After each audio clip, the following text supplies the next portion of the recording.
बेटे, शहीद होके तूने मुझे सुरखरू किया है, तुझे शहादत मुबारक, तुझे अल्लाह की जन्नतें मुबारक, तुम्हें रसूलुल्लाह की रफाकत मुबारक। शहीद जिंदा है और शहीद अल्लाह की जन्नतों में है, शहीद अल्लाह की जन्नतों में है।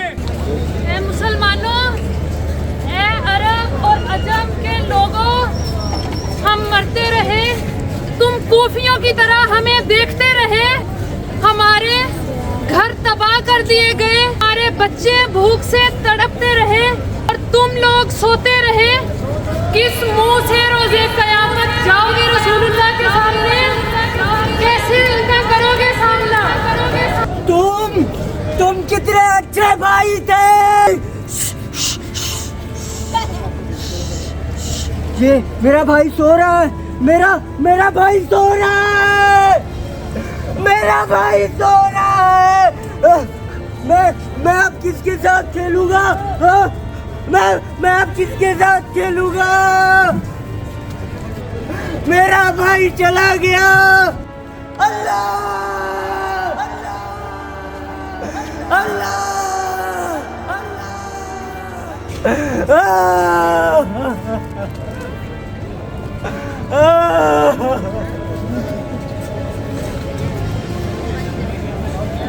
ये मेरे बाप का खून है, इसका हिसाब कौन देगा?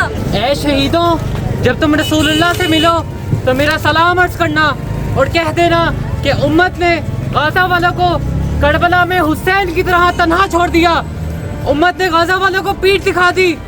ऐ मुसलमानों, ऐ शहीदों, जब तुम रसूलुल्लाह से मिलो तो मेरा सलाम देना और कह देना कि उम्मत ने गाज़ा वालों को यतीम छोड़ दिया।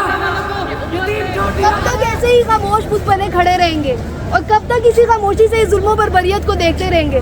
रसूलुल्लाह सल्लल्लाहु अलैहि वसल्लम ने तो फरमाया था कि उम्मत तो एक जिस्म की मानिंद है, जब जिस्म के एक हिस्से में दर्द होता है तो पूरी जिस्म में उसकी शिद्दत को महसूस किया जाता है। और आज गज़ा में क़यामत सुग़रा बरपा है और आज हम खामोश तमाशाई बने खड़े हैं। खुदारा इस बेहिसी से और इस खुदगर्जी से निकले, ये ना हो कि ये खुदगर्जी और ये बेहिसी आपके गले का फंदा बन जाए क़यामत के दिन।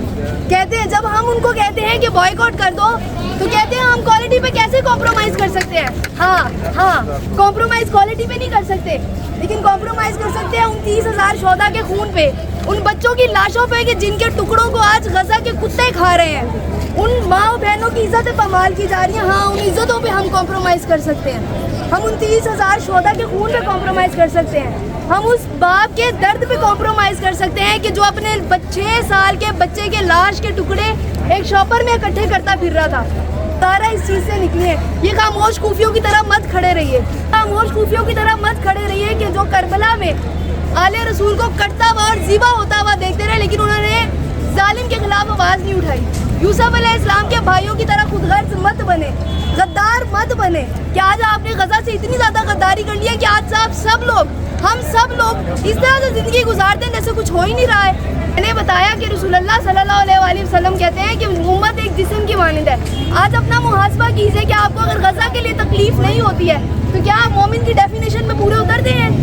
बिल्कुल भी नहीं उतरते हैं। खुदारा इस बेहिसी से निकलिए, ये ना हो कि जब क़यामत वाले दिन रसूलुल्लाह सल्लल्लाहु अलैहि वसल्लम के पास हौज़ कौसर पे हम जाएं तो हमें धुतकार दे और कहें मैं इनकी तरफ देखना भी नहीं चाहता कि जब गज़ा के बच्चों को काटा जा रहा था, माँ बहनों की इज्जतों को पामाल किया जा रहा था, ये खामोश तमाशाई बने हुए थे। ये अपनी अयाशियों में, अपनी मस्तियों में इतने मगन थे कि उन्होंने उम्मत का ख्याल नहीं किया। खुदारा इस बेहिसी से निकले, वरना क़यामत वाले दिन गज़ा वाले अल्लाह के पास हमारा मुकदमा करेंगे और अल्लाह की कसम, अल्लाह बस ज़िंदगी की आवाज़ नहीं डालता है। खुदारा सोचिए गज़ा के लिए, मस्जिद अक्सा के लिए, किबला अव्वल के लिए कि जिसको लहू लुहान कर दिया गया और उसको रोज़ उसके तकद्दुस को पामाल किया जा रहा है। ज़रा सोचिएगा, आज घरों में जाके ज़रूर सोचिएगा। फलस्तीन का साथ दें और इसराइली प्रोडक्ट्स का बॉयकॉट कीजिए, हमारा फर्ज है। अपने भाइयों की तकलीफ को महसूस करें, अपनी बहनों, अपने बच्चों के, उम्मत के बच्चों की तकलीफ को महसूस कीजिए।